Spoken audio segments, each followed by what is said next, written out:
This month, we've been talking about love, and I've talked about love as listening deeply to the person in front of you. I've talked about the core of our faith being love. This Sunday, I want to invite us to think about love less as a feeling or an idea, and to focus on it as a verb.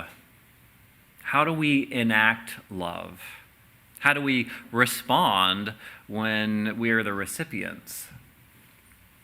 The parable of the Good Samaritan, which we heard just a minute ago, may be the most iconic example in the Western world. Countless works of art depict the story. It's probably the parable that most of us could name in a pinch first, and if we're honest, it may be the only parable that most Unitarians could name in a pinch. Most states have Good Samaritan laws that provide legal protection for anyone who assists a person who's injured or in danger.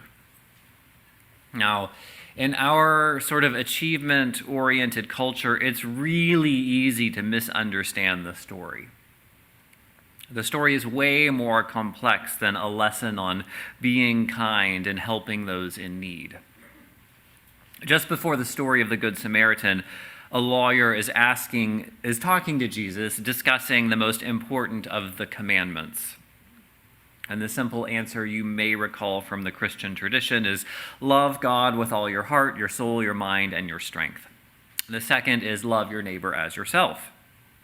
Then, of course, the lawyer asks Jesus, but who is my neighbor? Who must I love and care for as I would for myself? The parable of the Good Samaritan is a beautifully nuanced answer to this question, who is my neighbor?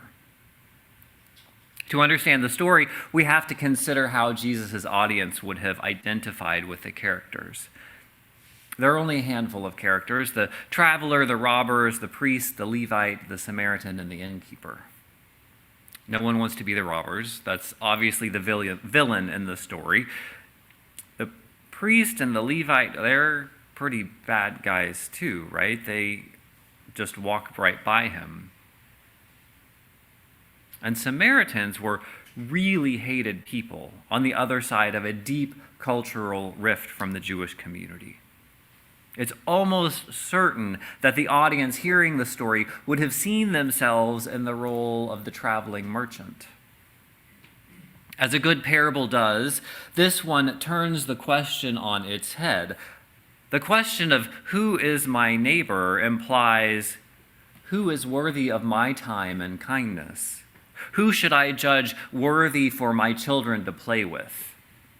Who am I compelled to care about?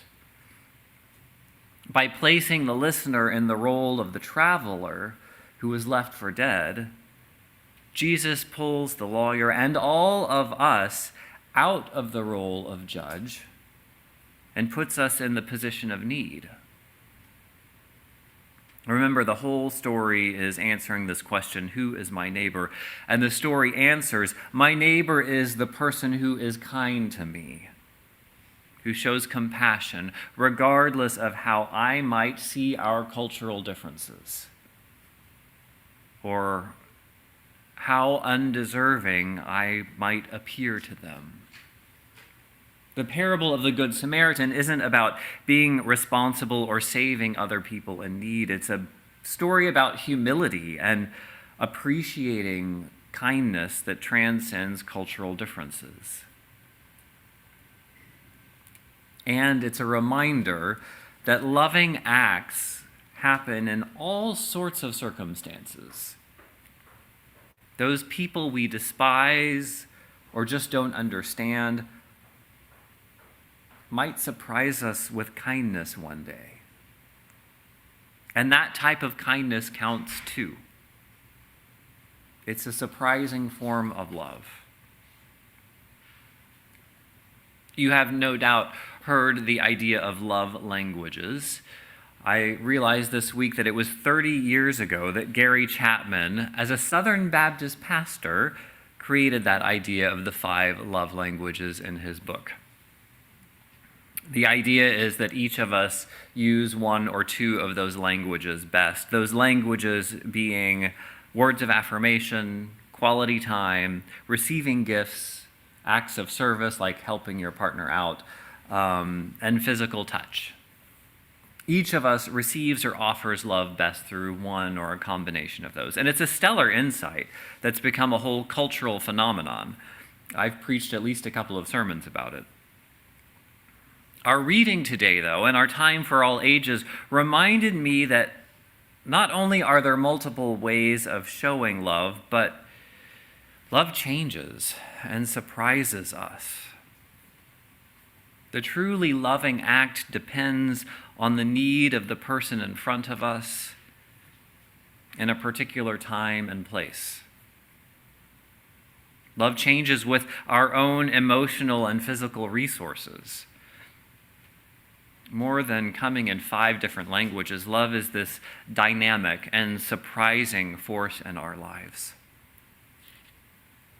Many of you, I know, have had a front row ticket to the evolution of romantic relationship over a few decades. Some of that has to do with sexual relationship evolving and changing. That obviously is what the reading was playing with. All our desires and needs also change over time. Loving and caring for can look like so many different things.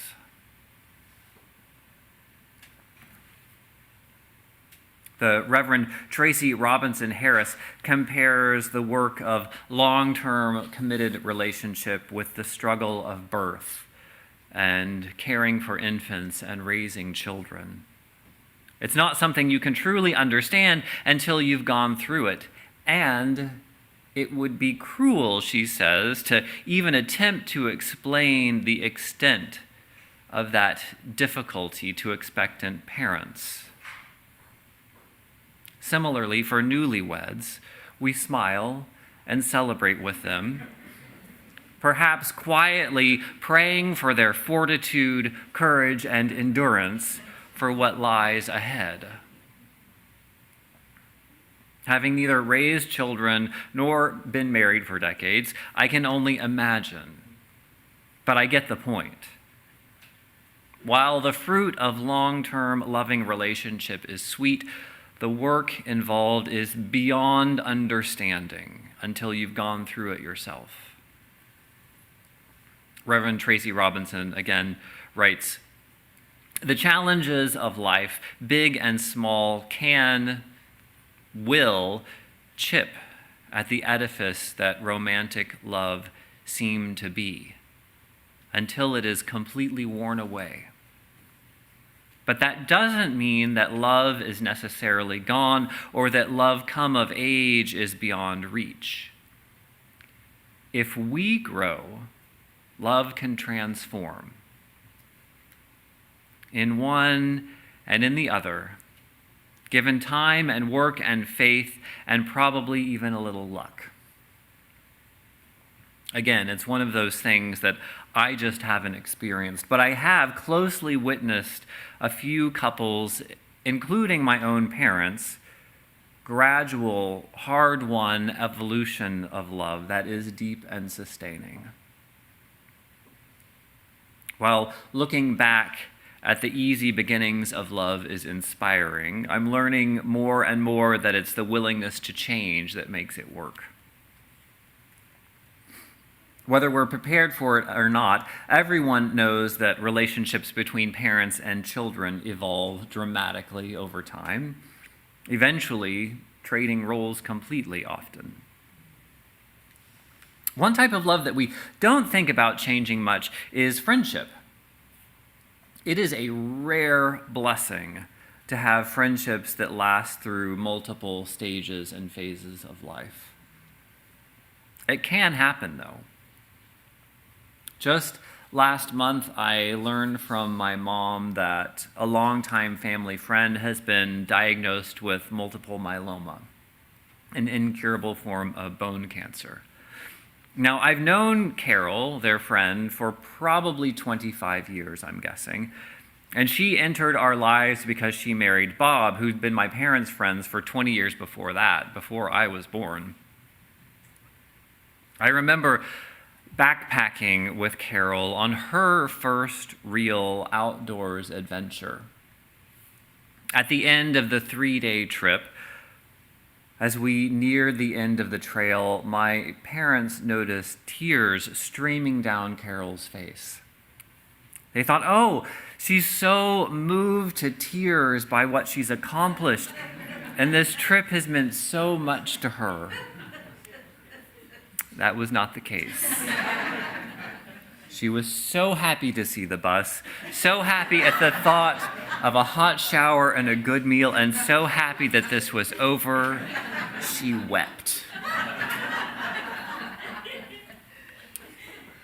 My parents have been guests and hosted many parties with Bob and Carol, probably too many parties.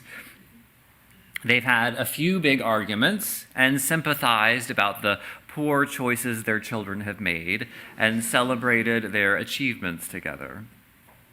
Now they're moving into a new phase of friendship as Carol makes her journey with cancer. Carol and Bob live way out in the country. It's probably an hour drive. That doesn't seem relevant to anyone, though. My parents stop by for short visits and help with hospital trips. When the time comes to move closer to town for better care, they will navigate that, I'm sure. Their friendship continues to evolve as roles and relationships change. It takes flexibility, a combination of letting go of what once was and a concerted effort to try completely new ways of being together. From sharing toys to navigating the shocking reality of adulthood, to caring for aging parents, to caring for one another, friendship evolves dramatically. This is actually a good reminder to me, even though it's fun to reminisce about the antics of college, it's today's adventures evolving into tomorrow that sustain long-term friendships.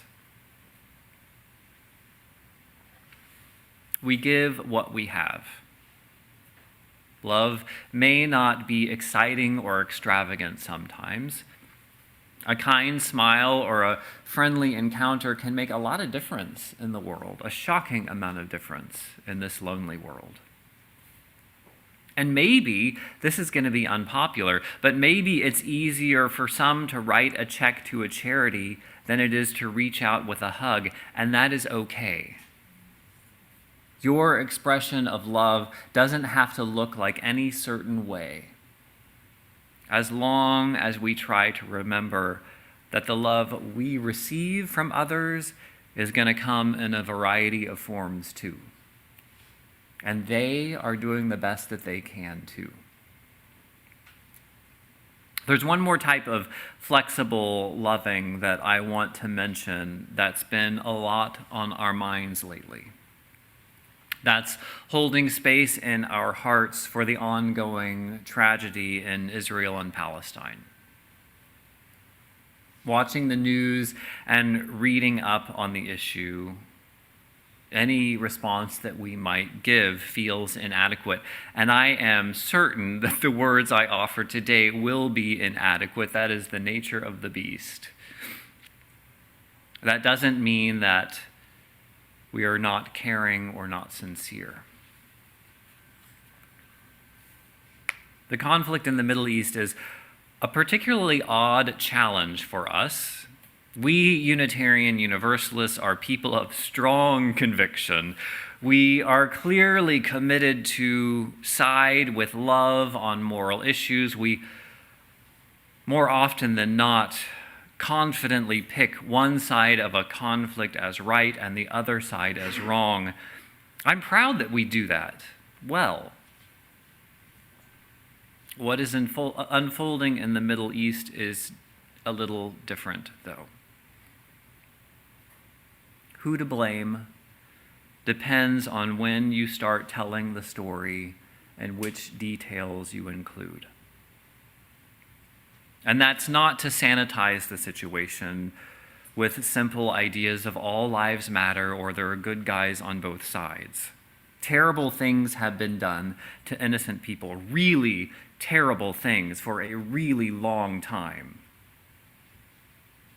It's important to honor the loss of life and the existential threat of two communities who have faced an enemy that seeks to eradicate them from existence. I can't imagine that type of fear and anger that would boil up from that. That history of violence has fomented deep inclination to blame, and I'll admit I have my own inclinations to blame and anger. I will do my best to be sure that an equal or larger part is balanced with love for those suffering on both sides. Compassion for how scary the situation must be for everyone. And that struggle in my own heart, that effort to align with compassion over blame and love over hatred, is a significant part of how we respond.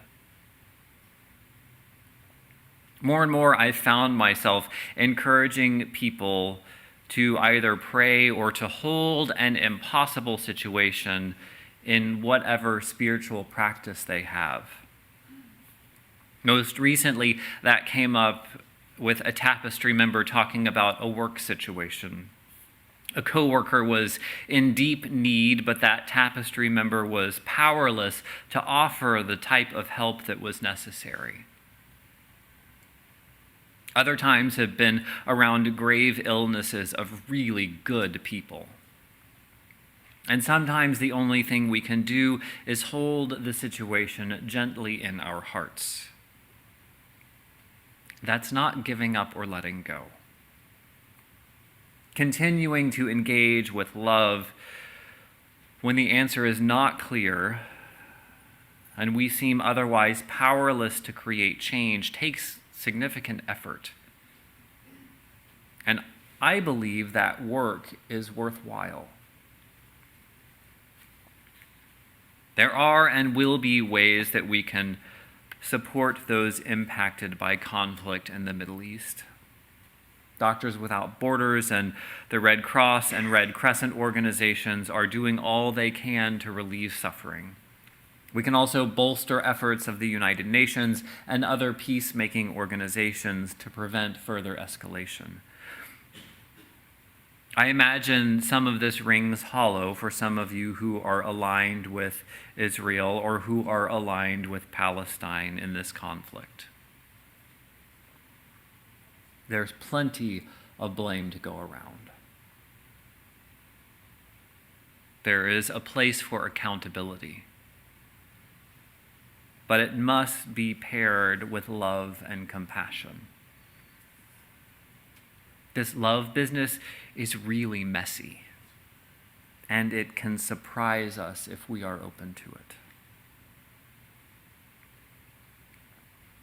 Whether it's from the overused passage from 1 Corinthians or from our own life experience, we know that love is not simple or easy. If it's going to last more than a season or two, it demands a lot of us. So let us hold our expectations gently, knowing that love evolves and changes. It's dynamic and imperfect, like us, and that is okay.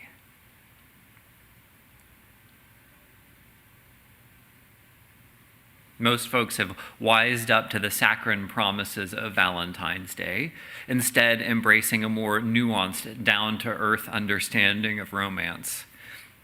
It turns out that the formulaic friendships that we see in movies and the perfect parent-child relationships we see also in movies might be just as fake as those Valentine hearts at Hallmark. And that is okay. It takes work. May we let go of expectations of what love should look like May we be surprised by love, paying close attention to the diverse ways that others are enacting love towards us. And may we also surprise ourselves by the new ways that we love others. Amen.